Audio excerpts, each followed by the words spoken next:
like and subscribe. Okay.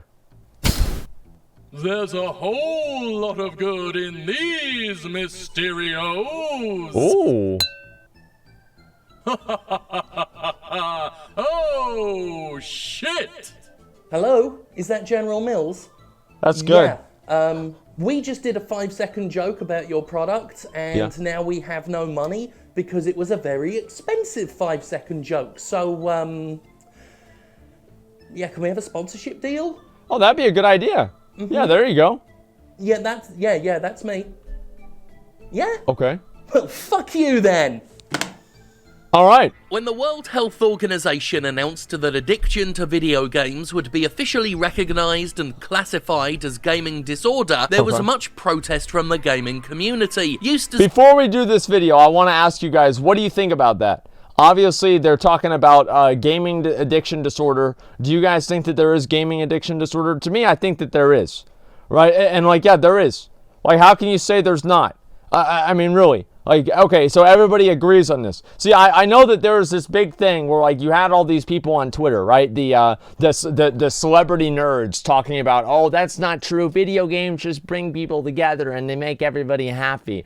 Give me a fucking break, okay, guys? Like, there are people that all the time forsake all of their real-life responsibilities for video games, and you're looking at one of them right now, okay? So don't ever fucking tell me that's not a thing, okay? I hate these celebrity nerds. Literally one of the most insufferable parts of the internet and being part of video game culture. The absolute fucking worst. It is to games being the scapegoat for society's ills. At a time where video games are being blamed by self-serving Republicans for racially motivated mass shootings, the idea of gaming disorder rubbed many up the wrong way.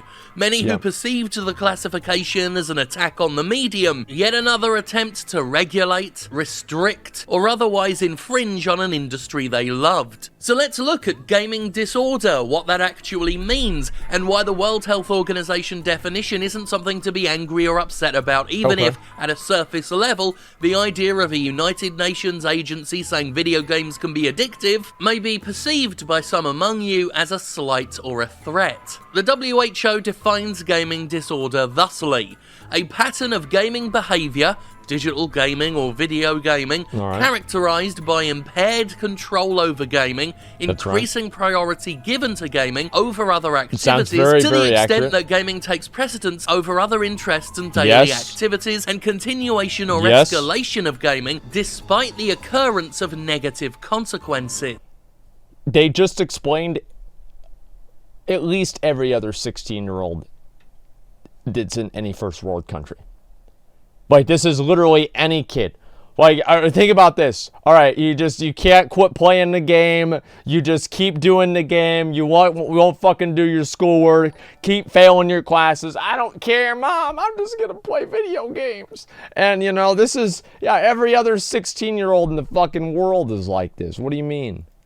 To diagnose someone with gaming disorder, the subject has to show severe impairment to their social skills, familial relationships, education, and work life. Over an observed course of at least 12 months, the subject would have to demonstrate significant inability to function and interact healthily in the world. For those alarmed that the WHO, not that one, would classify millions of obsessive gamers as addicts sight unseen, it's worth emphasizing the extremity of impairment and the length of time that extremity is demonstrated. If you spend hours a day gaming but you still maintain a healthy relationship, have no trouble doing your work, or are otherwise getting along just fine, you're highly unlikely to be found within the tightly defined scope of gaming disorder. Addiction is defined in no small part as something that consumes one's life to the detriment of important needs and functions. In short, it's very, very hard for a lot of hardcore players to meet the requirements. The WHO, not that one, acknowledges how only a comparative handful of players would be considered addicted.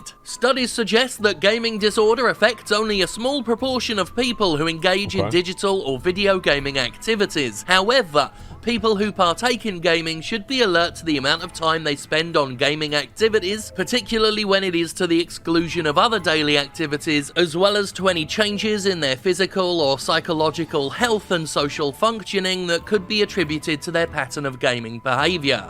So basically, if you get fat and you play video games all the time, that might be a problem. Right? This is what, and I want you guys to understand this, this is what people were outraged about. Is that you can never, this is what I was saying before, you can never criticize weed, cats, or video games on the internet. You criticize any of those three things, people will go apeshit. Those three things, it does not happen. Like, you cannot criticize or say anything bad about those three things. Or dogs. Yeah, probably dogs too as well. Yeah, but maybe dogs. Mostly cats though. Mostly cats.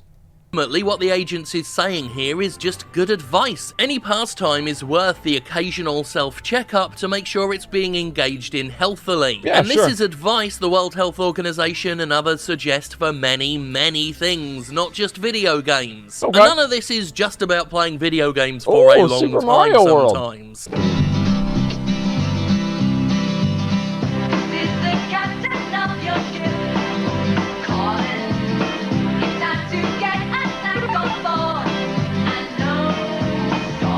Reactions to the gaming disorder classification range from disbelief to indignation to the question, why are video games being picked on? Why are they being singled out as bad? They're not. There's just a fundamental societal misunderstanding of addiction and what an addictive pattern of behavior says about the behavior being engaged in. Basically, something with the potential to addict is not inherently bad just because it can become addictive. That's The why Who, heroin's not that okay. one, is not trying to take anybody's games away. It's not saying at all that video games are bad, unhealthy, or otherwise not fit for public consumption. Of course not. Now, in many people's minds, of course addiction is tied inextricably to drug use, because it's practically the only form of addiction schools would educate children about. What in the school, fuck? you're taught drugs are bad, you're told drugs are addictive, therefore, things that can be addictive are bad. And when it comes to education about addiction, that's pretty much all you're told. This exclusive conflation is carried with us into adulthood. At least that's how it all was when I was a kid. And while I'd hope addiction education would be expanded in schools since the time I was there, I won't hold my breath. I mean, No, I it's swear all not the gonna happen. textbooks I had as a kid were from the bloody 70s. Speaking of the 70s, at my school... I remember that, like, you guys ever get a textbook? Like, because I went to, like, a really big public school, right? And, like, our textbooks, I could literally look at people that wrote their name in the textbook. I was in school in, like, the mid-2000s, right? Literally fucking 1984. Like, it's like, Bill Henry, you know, fucking signed this book out of the library in 1988 in December or in January for the second semester of junior high school, you know? Like, I mean, it is fucking insane, man. I had the exact same shit. Please explain why it looks like you smell... Wait, what the fuck does that mean? Okay, all right, I'm gonna go and look at this. One of the most extensive lessons about drug abuse we got was the teacher sitting us down to watch The Cross and the Switchblade, and I'm not even making that up. Hasn't there been enough killing and cutting? You can't tackle a horde of the toughest gangs in New York with a Bible. They're liable to crucify you. True. I just want to say that there's somebody who cares about you people, cares about you very much. You need Jesus. In fact, he loves you, just like you are. When he died on that cross, he was a man. So we grow up being told drugs are bad, drugs are addictive, addictive things are bad. Wait, was so that I'm a... not surprised See, that this when is... As I said, dude, look at this right here. being told drugs are bad, drugs are... Look at that. That's what scares me, dude. That's what scares me right there. You see that? Oh, man. Like, that, and that's in a fucking school, bro. Like, that's in a school, bro. Like, what the fuck? Like, man, I don't know, like... It's in a school.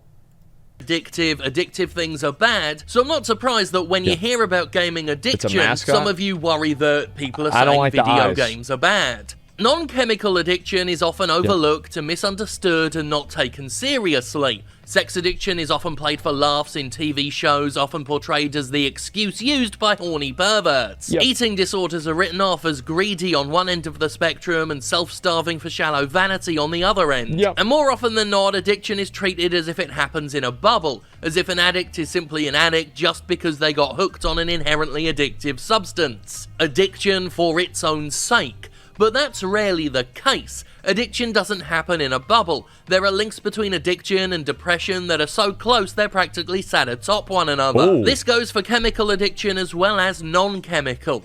Too often, people with mental health struggles will attempt to self-medicate with whatever they can get their hands on. Whatever distracts from their struggles, whatever lets them feel even the slightest bit different. Why does he keep running that guy over? For some people, that distraction becomes drugs. For others, sex. And for some, yes, it becomes video games. And if that distraction becomes a dependency, something someone feels they need in order to cope with their life, that's how an addiction can form. I know. I've been there. I've bloody been there. None of this is a universal truth, of course.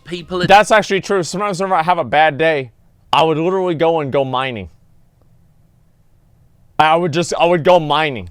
That was the only thing that I would do. I would just be like, you know what? Let's go mine some shit. And I know that sounds crazy because it's a little dumb to do that, but there it is. I would just go sitting around mining. And you DC'd, man? I know. Still, no servers are currently available. I bet they're probably going to take the whole hour for this in terms of the not being able to play the game thing, right? So hopefully they're going to be able to get the shit sorted out. We are just sitting here waiting for the game to work, guys. We are sitting here waiting for the game to work. Remember, put yourself in my position, okay? I am level 50-fucking-9, and I cannot play the game. I am pissed. I am fucking mad. I am so fucking mad. I am fucking so angry, dude, and that's all there is to it. But listen, let me go ahead. I'm gonna read this. They're blaming on the Blizzard forums for the DDoS stack. I mean, listen, dude, if they're gonna blame me, who cares? Like, I mean, really, who cares? I mean, what are they gonna do? Like, nothing. They're gonna get mad. They already were mad. Who cares? Jigsaw saying, thank you for the gifted subs. I appreciate that, man. Thank you. Addicted Gamers community. Hey, Asman, first time ever donating, except yesterday whenever I requested this video. Well, Punk Rat's History of Classic WoW 2007-2019. You have to watch this. It's accurate, educational, and entertaining. I might take a look at that. History of Classic WoW from Punk Rat. After this, I might look at it. Just remind me after this. Different, their struggles are different, but nonetheless, addiction is not so simple. It's not just something that happens out of nowhere, and it's not always so easily solved as simply stopping doing the bad thing. The point is that if we understand the psychological reasons for dependency, we can appreciate just how many things have the potential to become addictive without necessarily vilifying those things in question. It's about the behaviors, not about the substance. Marijuana is, for example, often held up as an example of a drug that is not chemically addictive and not habit-forming. However, just because pot is not by itself habit-forming, it can nonetheless become someone's habit. It can nonetheless be overused. I mean, it makes people feel good in general. Like, who doesn't know somebody, like, I don't know about you guys, but I know like 3 or 4 people, it's like their life revolves around smoking weed. Like, that's it. That's what they do. They think about it all the time. They talk about it all the time. They don't really have any other interests except for smoking it all the time. It is crazy, man. It is fucking crazy. I don't understand how anybody can do that, but, you know, I mean, I do the same thing with the video game, so fuck it. Sometimes it makes me stare into an empty bag of Funyuns wondering what the hell I've been doing it becomes with my a life. lifestyle, but generally, exactly. Yeah, it alters your brain chemicals, it makes you feel euphoric, it can reduce your worries. You know, it's good fun for many people. But that also gives it the potential to be abused by those who feel that they need an external means of feeling good, which can lead to it being relied upon. And just because I recognize that, just because I realize that the pattern of using pot can be addictive even if pot itself isn't, it doesn't mean I want it to go away. I'm quite fond of it. I like to go to my local bar and get hammered every now and then. Many people do, and we still recognize that alcoholism is real, that alcohol can be abused, even if most people are able to interact with it in relative safety. I mean, Some bloody people, at hell, least. you can become addicted to exercise, hooked on the endorphin rush and physically harming yourself after pushing your body beyond its limits to chase that rush. Luckily, and I don't have that exercise problem. is generally agreed upon to be a very good thing, not that I'd know. Now, the natural question one might ask at this point is, if almost anything can be addictive, why do we even need a specific gaming disorder? Why not just put it all under the umbrella of addiction rather than single out video games? This has a fairly simple answer. Different things are addictive in different ways. The way video game addiction plays out is distinct that actually makes from a lot the of way sense. something like workaholism That might makes a lot of play fucking out. sense. In order to effectively treat an addictive behavior, one must be able to accurately recognize how that behavior manifests. Playing video games to the exclusion of vital needs is quite different from tying one's whole sense of self-worth to their career. Even at a most basic level, gaming addiction might... Well, the difference in your career is at least you get paid for that one, right? I mean, it's like... If you tie your self-worth to a video game character, you're not going to get paid for that usually. But if you tie your self-worth to a career, you know, usually you get paid for it, right? It's a little bit different, so people are more okay with it. One's ability to work, whereas workaholism sees someone working way too much. And again, not even the Who Not That One is saying video game addiction is a widespread problem. It's simply saying that for some people, it is a problem. The estimated number of gaming disorder cases sits at around 3 to 4% of the billions of players worldwide. At that tiny estimate, only opportunistic scaremongers will... Wait, what the fuck? That's a lot. Well, you got like 4%? That's like 1 in every 20 people that's playing video games is fucking addicted to them. You see like billions, like, oh, out of billions of people, only 3 to 4% of them are fucking addicted? That's millions. Don't you know what math, like, what the fuck do you mean? Like, that's like, what are millions of people? Holy shit. That's a lot, guys. Worldwide. At that tiny estimate, only opportunistic scaremongers will try to pretend it's a common societal issue. Most of those idiots are too busy blaming video games for the existence of domestic terrorism. Fact is, it's not a common societal issue, and the Who Not That One itself states so. But just because gaming disorder affects only a tiny handful of people, that doesn't mean it isn't important. The number of people hurting may be small, but they are nonetheless hurting. They are nonetheless not well, and they nonetheless need our understanding and compassion. If gaming disorder affected literally one single human being on the entire planet, I am so glad they never fucking thought of this whenever I was a kid. Because my mom was so into diagnosing me with things that were wrong with me.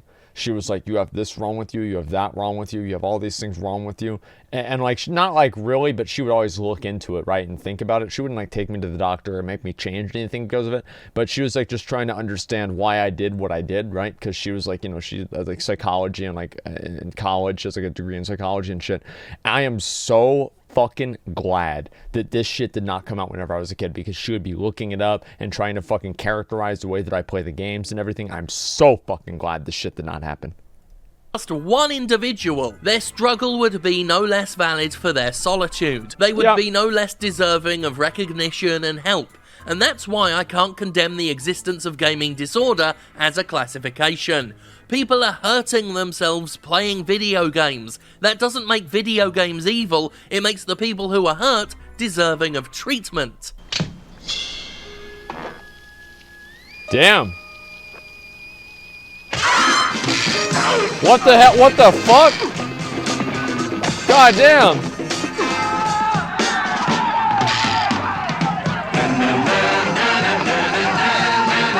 What the fuck, dude? That's the gang life right there. Much of what's going on around here. Now, all this said, one must acknowledge the role certain video games do play in this. We must recognize that some video games are developed to be addictive. Hell, the word addictive is a bona fide marketing term in the game industry. How many games have been praised for being quote-unquote addicting in the past? They should The word retention is super popular at game dev conferences and talks because monetized games especially need players to stay within their systems and economies. Of course the developers want people to get addicted to the game, right? It's like with WoW. If people get addicted to WoW, they're going to play through the shitty patches, so it doesn't really matter what they do. And that's the thing, is the more addicted you can get somebody to the fucking game, the more okay they're going to be whenever the game's fucking garbage. what the daily login bonus in a game is all about. The idea of the gameplay loop, the comfortably repetitive pattern of in-game activities, is fundamentally based in forming habits, in keeping the player interacting with the product by encouraging a satisfying pattern of behavior. And while this can be perfectly harmless fun in many cases, it can also be weaponized against the player by less scrupulous publishers. Hook Habit Hobby. This is a model from Dimitri Dravana of Flare Games. It's a model for how people progress in a game. The hook is what gets you into the game to try out a free-to-play game. Then you build it into a habit that you play multiple sessions every day. And then at the end, it's the hobby phase where people see it as one of their main hobbies, and they put lots of time and resources into it. Resources being money. Torolf Jernstrom, the industry's ugly reflection given human form. We've talked in the past about how certain so-called AAA game publishers are weaponizing addictive psychology to make money. Problem gamblers and spending addicts have been targeted and in some cases financially screwed by video games, enticing them into buying microtransactions and loot boxes. Only recently, 2K Games put out a disgusting trailer for NBA 2K20 that emphasized how fun gambling with loot boxes, slot machines and pachinko is. Literally, brazenly, almost insultingly linking loot boxes with literal gambling at a time when those links are being investigated. Yo, we're gonna watch that afterwards. Remind me to watch that afterwards. The sad fact is, a number of publishers, including Electronic Arts, Activision, and 2K Games, know exactly what they're doing and have known for a long time. I've spoken out against monetized addiction in the past, and having done that, I cannot go ahead and pretend the concept of gaming disorder is has more teeth than I do. Unbelievable. Not when publishers like EA, Activision, or 2K are out in the world. I dare say a number of unscrupulous publishers out there have been well aware for years that something like gaming disorder can be a thing, and have banked on it as a potential moneymaker. After all, whales are how so many microtransaction-fueled economies make their money. The tiny... What about the super whales? Remember that? Because like now the game developers, they're not happy enough with just whales. So they're like, oh, oh, okay, we got another whale. Now we want to get a super... Now we're trying to get a super whale. You know, and that's somebody that's spending $100 a month. He spends like $500 a month on some dumbass fucking video game shit that doesn't even matter, right? On some phone game. $500 a month. Handful of high spenders who drop hundreds or thousands of dollars on a single game. And they're not all rich people with cash to burn. Some of them are addicts being preyed upon. With that in mind, it's not just fair to accept gaming disorder as a reality. It's downright crucial. Before we go and I let you face yet another horrible week alone, I will do something I said I'd do more of and then forgot to do. So we'll do another one now, where I recommend an indie game, because doing a solo video on that game would tank the YouTube channel because no one cares to watch it. So today, I want to recommend, I suppose we'll call it a recommendation, but I'll just say game I played that I quite like. An indie game that I quite liked was Horace. Now, to talk too much about the story of this game is to spoil much that is best experienced by the player. But suffice to say, you're a little yellow robot. You look almost a little bit like a Lego person. Essentially, it's a platforming game. There is an interesting narrative woven throughout, quite sentimental in some places. The protagonist is adorable in many, many ways. And you run around this world collecting stuff. You're picking up trash around the world. And that's sort of the general conceit. But as you play, you unlock new abilities, the biggest gimmick of them all being the power to walk on any surface. Okay, so I'm not a big one into like that. I've seen so many of these pixelated like Nintendo 64, Super Nintendo games that they don't necessarily compel me anymore. Servers are up. Okay, I'm gonna log on right now. Okay, dude, just a second. I'm gonna log on right now, dude. All right, I'm logging in the game server. Okay, just 1 second. All right, here we are.